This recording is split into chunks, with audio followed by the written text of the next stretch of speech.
จมขอบใจถึงผู้ปันเนนปันแหงเหมือนในฮอกคาเตียไปวนมิดทานดถึงมันผายฐานหือก่อเอามาแทบตนไม่ไหลมีดกลแม้มันจะคมมากมายแต่ก็ไม่สามารถที่จะมาตัดหรือค้นต้นไม้ได้ฉันใดตามัดนั้นห้องว่าตาแมดมันแก่นมันแข็งฐานหือก่อเอามาทาหนวดไหลมีดกลหนวดถึงแม้จะคมมากมาย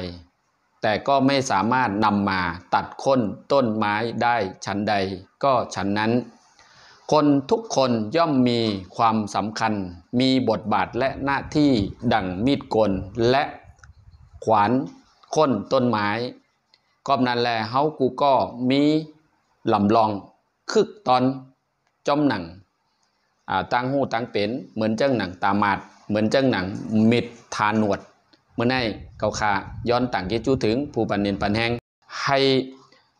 ยุ่มย้ำนับย้ำตัวเจ้าเก่าแล้วก็เดินไปข้างหน้าสร้างคุณงามความดีสวัสดีครับขอบ